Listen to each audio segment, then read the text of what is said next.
Olá, meus queridos, tudo bem? Aqui quem fala é o terapeuta Letelli e hoje eu gostaria de falar com vocês sobre fantasias. O intuito desse tema não é necessariamente dizer o que é certo ou o que é errado, o que é bom e o que é ruim.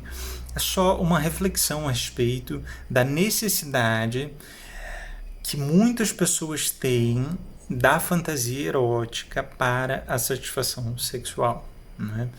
Em diversos aspectos, tanto individualmente quanto em dupla, em trio, em quarteto, em galera, enfim.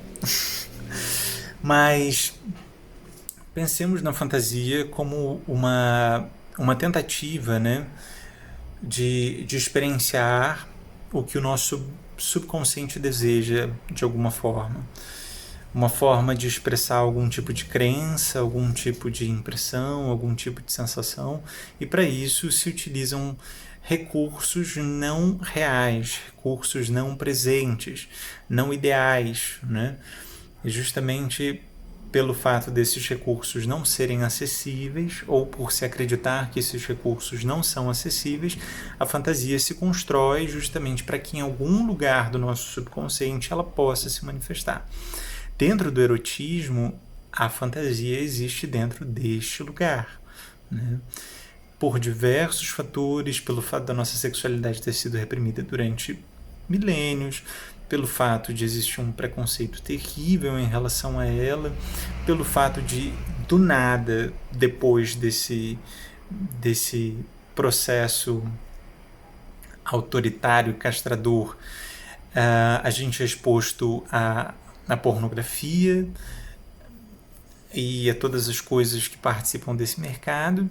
Então, no meio desses fenômenos todos, se naturalizou, obviamente, o contexto da fantasia, que é toda uma sexualidade que não pôde ser experienciada de forma espontânea, de forma natural, começou a buscar espaço dentro da fantasia.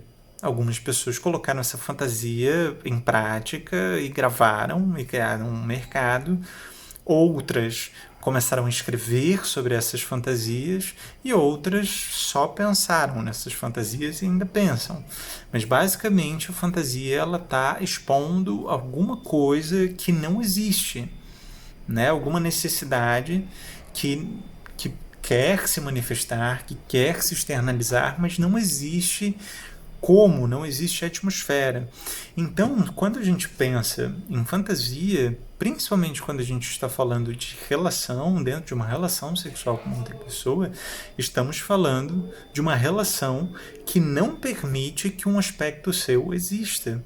Não pela outra pessoa, mas por você mesmo, pelas suas limitações, pelas suas crenças, ou justamente por você estar pervertendo algum tipo de sensação e reprimindo essa sensação de tal forma que ela se manifeste na fantasia. Novamente, o intuito não é dizer que a fantasia é boa ou ruim, né?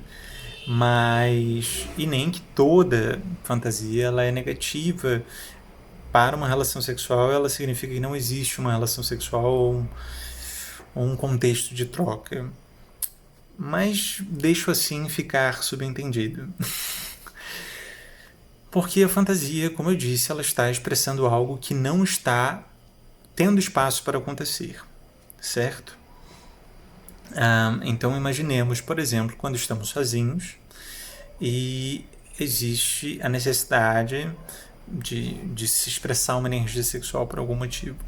E daí a gente entra dentro de outros contextos, né? O uso do orgasmo como um anestésico da ansiedade, uma válvula de escape, etc. O corpo não está respondendo, daí tu pega, abre uma fantasia na tua cabeça ou no teu computador, explode de alguma forma aquilo ali e está resolvido. Só que não, né? Mas, né? Bota para dormir às vezes. Isso é uma possibilidade, é uma fantasia, de fato. Você está vivendo um caos ali, sua vida está uma merda naquele momento, você não sabe o que fazer com a tua energia, está sem criatividade. Você vai expressa através da fantasia. Teu corpo muitas vezes não está querendo. tua libido não está se manifestando, né? O teu órgão genital ele começa a ser manipulado e fala, caralho, o que está acontecendo comigo, né? Por que essa pessoa já está assim, como se eu já tivesse estimulado há tempos? E essa fantasia, ela estimula o cérebro, não necessariamente os órgãos genitais, e cria uma dependência muito grande dos órgãos genitais desse padrão fantasioso e muitas vezes cria uma dicotomia entre o órgão genital e a fantasia, fazendo com que o órgão genital não responda mais ao passar do tempo, porque não é natural a ele a excitação e o estímulo. Não é natural, não é espontâneo, não é a tua biologia, a tua química que está pedindo aquilo, é você que está impondo de uma forma articulosa aquela fantasia, porque você sabe que ela então vai startar determinados hormônios no teu corpo e produzir aquela manifestação específica. Mas não é natural. Então, muitas vezes, isso pode acabar gerando ao longo do tempo disfunções sexuais, sim, porque eu já atendi diversos casos que depois de anos de fantasia, nada mais funciona, porque é tanta imposição da mente sobre o corpo que o corpo não responde, né? Então, primeiro parênteses fica aqui, na relação individual. Se o teu corpo não quer, não força, mesmo que seja com você mesmo. A gente fala tanto de abuso, né? de não se permitir ser abusado, de analisar essas situações de abuso, mas a gente não percebe o quanto a gente se abusa. A gente se abusa muito. A gente força a barra muito com a gente mesmo. Então esse é o primeiro parênteses. Deixa o teu corpo se expressar. Se a tua libido vier, estimula ela, dá vida para ela, dá corpo, né? Se teu órgão genital se manifestar, estimula ele, brinca com ele, mas deixa ele se manifestar. Obviamente ele não vai se manifestar do nada, né? Tipo, nossa, acordei, tô aqui fazendo café da manhã na pia e olha quem resolveu aparecer. Quem sabe, né? Às vezes fazer um omelete pode ser algo muito excitante. Mas nem sempre é o caso. Mas às vezes você tá num processo hormonal mesmo. Você deitou na sua cama à noite, você faz um carinho no teu corpo e teu corpo responde. Ele tem mais referência hormonal. Se for um processo tátil, se for um processo introspectivo, ele tem mais referência hormonal. Agora, se for aleatório esse processo, ele está sendo forçado. Se for uma imagem, uma fantasia que força ele a sentir aquilo, ele está sendo forçado de alguma forma a produzir aqueles hormônios sem estímulo. O único estímulo é psicológico. E o corpo precisa de outros estímulos além do sentido áptico, né? Além da fantasia. Ele precisa de referências táteis, porque o que faz com que você tenha um orgasmo no final das contas é uma referência tátil. Obviamente, tem casos que já vi pessoas tendo orgasmo com hipnose, não tinha nenhuma manipulação tátil, mas daí não é para todos, né? A menos que você saiba praticar auto-hipnose e consiga ter um orgasmo dessa forma, boa sorte. Mas ok, agora a gente vai entrar num contexto mais delicado, que é justamente a fantasia dentro da relação. E aqui entra uma questão muito, muito específica. Imaginemos, é muito difícil duas pessoas falarem sobre um mesmo assunto e entenderem ele da mesma forma. O mesmo assunto. Duas pessoas. Agora imagina duas pessoas fantasiando na mesma relação sexual. A chance delas estarem em lugares completamente diferentes é absurda. É enorme a chance delas estarem em lugares completamente diferentes. Ou seja, elas estão completamente desencontradas. Elas estão completamente desconectadas. E essa é a questão. O sexo é um processo de encontro, é uma dinâmica de encontro, é uma dinâmica de presença, de interpretação, de vínculo, de conexão. E daí tu pega, fecha os teus olhos e fantasia. E sai daquele lugar e vai para um outro lugar completamente aleatório. Qual a chance de você estar, de fato, se relacionando sexualmente com aquela pessoa? 20%, 30%. Você está masturbando o teu corpo com o corpo daquela outra pessoa, porque você não está numa relação sexual, porque vocês não estão no mesmo lugar. A fantasia pode ser com aquela pessoa, mas não é algo que está acontecendo. O que está acontecendo não é suficiente. E isso diz muitas coisas sobre o que está acontecendo.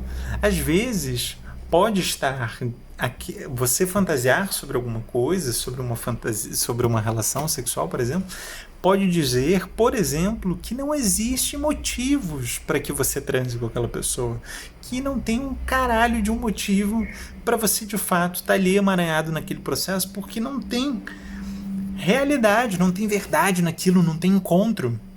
E daí você pega, fecha os teus olhos, viaja na batatinha, sonha longe, profundo, se masturba com aquela pessoa e acha que tá feliz.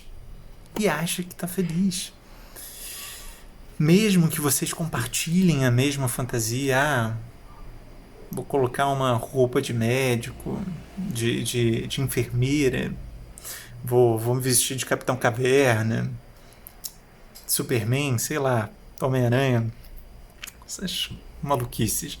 Enfim, colocar um espartilho, usar um chicote. Tem seus prazeres. Não ignoro essa possibilidade. Mas a questão é, quando você usa recursos muito visuais, muito do mundo das ideias, isso pode dizer o quão você está preso a alguma situação específica mal resolvida porque você não consegue viver a realidade. Eu conheço casos específicos onde as pessoas recriam através da fantasia sexual contextos traumáticos da infância justamente para assimilar aquilo de alguma forma. Pessoas que gostam de sentir dor, né? Pessoas masoquistas que gostam de ser espancados, digamos assim, dentro de uma fantasia específica, lembrando de um aspecto da infância, do passado. Então é muito delicado o inconsciente. Então minha dica, quase no fim desse vídeo, porque é pouco tempo e eu não quero cortar esse vídeo no meio, tenta encontrar realidade, tenta encontrar o mesmo lugar, né? Tenta ocupar o mesmo espaço que a pessoa que está tendo uma relação sexual com você está, entendeu? Tenta estar no teu corpo, tenta ficar no teu corpo, prestar atenção no teu corpo, sentir o que está acontecendo com ele, se o estímulo funciona, se o estímulo não funciona, se você quer estar aí, se você não quer. Não se permite fantasiar, porque se você fantasiar, você vai se permitir sofrer abusos, você vai se permitir se meter em furada porque teu corpo não está respondendo, você vai se permitir não reconhecer uma coisa que está te incomodando, seja ela vinda de você ou de outra pessoa, e não vai te permitir conhecer o teu corpo e criar uma relação honesta com ele. Então essas são minhas dicas.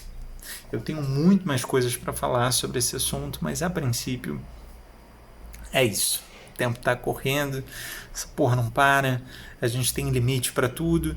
Então, meus queridos, um beijo no coração de vocês. Nada contra a fantasia, mas busquem a presença. Busquem a presença.